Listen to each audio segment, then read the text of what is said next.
भारत में अगले साल यानी 2024 में लोकसभा के चुनाव होने हैं और अगर इन चुनावों में प्रधानमंत्री मोदी फिर से जीत गए और नरेंद्र मोदी तीसरी बार भारत के प्रधानमंत्री लगातार बन जाते हैं तो दुनिया के 3 सबसे बड़े देशों में सत्ता स्थायित्व की तरह हो जाएगी, सत्ता बिल्कुल स्थायी हो जाएगी। और ये 3 देश होंगे भारत, चीन और रूस, जहां सत्ता एक ही व्यक्ति के हाथ में लगातार चल रही है।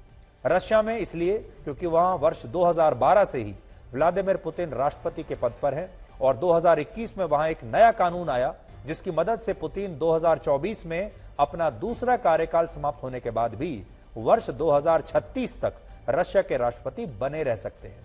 तो पुतिन अब यह समझ लीजिए आने वाले कई वर्षों तक वहां रहेंगे। इसी तरह चीन की सत्ता से भी शी जिनपिंग को हटाने वाला अब कोई नहीं बचा और वो अगले कई वर्षों तक या कह लीजिए दशकों तक चीन के राष्ट्रपति बने रहेंगे और यह भी हो सकता है कि वो आजीवन इस पद पर बने रहे। इसलिए ये जो तस्वीर है अब ये आपको आने वाले कई वर्षों तक यही देखने को मिलेगी। और भारत में अगर प्रधानमंत्री नरेंद्र मोदी 2024 का लोकसभा चुनाव जीत जाते हैं तो वो भी वर्ष 2029 तक भारत का नेतृत्व करते रहेंगे।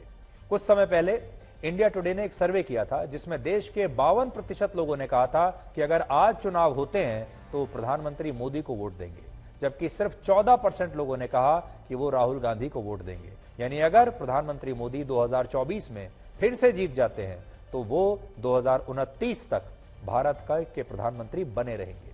हालांकि इन तीनों देशों में यानी रशिया, चाइना और भारत में इन तीनों नेताओं में 2 बातें बहुत महत्वपूर्ण हैं। और आज हम ये नहीं कह रहे कि हम नरेंद्र मोदी और शी जिनपिंग का कोई यहां आपके सामने तुलना कर रहे हैं, क्योंकि तुलना हो ही नहीं सकती। लेकिन 2 बातें कौन सी हैं? पहली बात यह कि भारत की व्यवस्था रशिया और चीन की व्यवस्था से बहुत अलग है। राजनीतिक व्यवस्था, संवैधानिक व्यवस्था, क्योंकि रशिया में इस समय लिमिटेड डेमोक्रेसी है, यानी बहुत सीमित लोकतंत्र है, बहुत सीमित अधिकार हैं लोगों के पास। और चीन में डेमोक्रेसी है ही नहीं, लोकतंत्र है ही नहीं। और भारत में इस समय फुल डेमोक्रेसी है। इतने बड़े साइज का भारत अकेला देश है पूरी दुनिया में जहां पूर्ण लोकतंत्र है, फुल डेमोक्रेसी है। तो यह फर्क है इन 3 देशों में। दूसरी बात यह कि इन तीनों देशों के नेताओं में प्रधानमंत्री मोदी उम्र में सबसे बड़े हैं। प्रधानमंत्री मोदी 72 वर्ष के हैं, पुतिन 70 वर्ष के हैं और शी जिनपिंग 69 वर्ष के हैं। तो ज्यादा अंतर नहीं है, 69, 70 और 72। लेकिन ये 3 नेता दुनिया के ऐसे हैं जो लगातार इतने वर्षों से राष्ट्राध्यक्ष बने हुए हैं, या समझ लीजिए प्रधानमंत्री या राष्ट्रपति के पद पर बने हुए हैं। यहां समझने वाली बात यह है कि भारत में नरेंद्र मोदी अगर तीसरी बार प्रधानमंत्री बनते हैं तो यह घटना चीन में शी जिनपिंग के तीसरी बार राष्ट्रपति बनने से बहुत अलग और बहुत ज्यादा महत्वपूर्ण होगी। और मैं ऐसा इसलिए कह रहा हूं, क्यों कह रहा हूं, इस बात को आप इस चित्र के जरिए समझने की कोशिश कीजिए। देखिए, अब एक चित्र आपको दिखाते हैं। इस चित्र में आप देखेंगे एक तरफ प्रधानमंत्री मोदी हैं, मैं आपको बड़ी स्क्रीन पर दिखाता हूं, समझिए इस बात को। प्रधानमंत्री मोदी को चुनाव लड़ना होता है, हर साल कहीं ना कहीं विधानसभा चुनाव होते हैं। उस चुनाव में हार जीत का जो दोष है या श्रेय है वो प्रधानमंत्री मोदी को दिया जाता है। उन्हें हर बार उनकी ताकत को तोला जाता है किसी भी विधानसभा चुनाव के जरिए।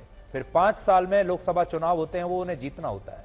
इसके अलावा विपक्ष है, जनता का दबाव है, मीडिया है, चुनाव का दबाव है, एनजीओज हैं और अंतर्राष्ट्रीय संस्थाएं हैं जिनका जवाब प्रधानमंत्री मोदी को देना होता है और भारत के संविधान के हिसाब से चलना होता है। और इन सब का भार हमारे देश के प्रधानमंत्री के सिर पर हमेशा होता है। दूसरी तरफ शी जिनपिंग है जिन्हें किसी को जवाब नहीं देना। उन्हें ना तो चुनाव लड़ना है, ना किसी अदालत को जवाब देना है, ना अपनी जनता को जवाब देना है, ना ही किसी लोकतांत्रिक व्यवस्था को जवाब देना है, ना उनके देश में कोई एनजीओ है, ना उनके देश में कोई ऐसा मीडिया है जो उनसे सवाल कर सके। और असल में ये सारी संस्थाएं, जनता, अदालत और एनजीओज असल में शी जिनपिंग के पैर के नीचे दबे हुए हैं। तो जो चीज शी जिनपिंग के पैर के नीचे दबी हुई है चीन में, वही सारी चीजें प्रधानमंत्री नरेंद्र मोदी के कंधों पर या सिर पर एक भार की तरह है। और उन्हें इन सब का जवाब देना होता है। और सोचिए, शी जिनपिंग को बिना चुनाव जीते अब तीसरा टर्म मिल रहा है, लेकिन प्रधानमंत्री मोदी को अगर यह तीसरा टर्म मिला तो कितनी मुश्किलों के बावजूद मिलेगा। तीसरी बार भारत जैसे देश में चुनाव जीतना लगभग असंभव सी बात है। अब आपको यह बताते हैं कि शी जिनपिंग के तीसरी बार राष्ट्रपति बनने से भारत और दुनिया के दूसरे देशों पर क्या असर होगा। पहला नुकसान यह होगा कि अब भारत और पूरी दुनिया को चीन के मामलों में शी जिनपिंग से ही डील करना पड़ेगा। बदलाव की अब कोई संभावना नहीं है। पहले यह उम्मीद होती थी कि भाई कोई नया नेता आएगा, हो सकता है चीन की नीतियां बदल जाएं, चीन को बाद में कुछ पछतावा होने लगे, लेकिन अब ऐसा कुछ नहीं होगा। अगर शी जिनपिंग ने कोई गलतियां भी की हैं पहले, तो शी जिनपिंग उन्हें मानने के लिए कभी तैयार नहीं होंगे। दूसरा, चीन LAC पर अब और ज्यादा आक्रामक हो सकता है, हमारी सीमा पर, और अमेरिका और बाकी पश्चिमी देशों के साथ उसकी कड़वाहट और बढ़ सकती है। तीसरा, इससे दुनिया में अब अस्थिरता और बढ़ेगी और अमेरिका और चीन के बीच ट्रेड वॉर छिड़ने की आशंका से दुनिया भर का व्यापार प्रभावित होगा। चौथा, दुनिया को चीन के बारे में कभी कोई सही और सटीक जानकारी नहीं मिल पाएगी, और ये कितना खतरनाक हो सकता है हम कोविड की महामारी में देख चुके हैं। और पांचवां, इससे अफगानिस्तान और पाकिस्तान जैसे देशों के अच्छे दिन आ जाएंगे, क्योंकि ये देश आतंकवाद का केंद्र हैं और चीन इन्हें लगातार मदद भेजता है। इसके अलावा चीन के लोगों के लिए भी शी जिनपिंग का तीसरी बार राष्ट्रपति बनना बहुत दुर्भाग्यपूर्ण है, क्योंकि इससे वहां पर तानाशाही और बढ़ेगी, नागरिकों को उनके मूलभूत अधिकार नहीं मिलेंगे और सरकार और शी जिनपिंग के खिलाफ बोलने वालों का दमन अब और ज्यादा बढ़ जाएगा। हमारी बात करें आप तो जो सीमा विवाद हमारा चल रहा है चीन से, अब वो ऐसे ही चलता रहेगा और शी जिनपिंग इस तरह के नेता हैं जो कि कोई इस विवाद को सुलझने नहीं देंगे। अब आपको भारत के लोकतंत्र के बारे में बताते हैं। हमारे देश में बात बात पर भारत के लोकतंत्र को खतरे में बताया जाता है, आपने भी देखा होगा। और बहुत सारे दुनिया के ऐसे देश हैं जो अपने आप को लोकतंत्र का चैंपियन मानते हैं, वो भी हमें बात बात पर लोकतंत्र के बारे में लेक्चर देते रहते हैं और कहा जाता है कि भारत में लोकतंत्र की हत्या हो रही है। लेकिन सच ये है कि भारत का लोकतंत्र भारत के DNA में बसा हुआ है और ये हजारों वर्षों से इसी तरह हमारे देश में जीवित है।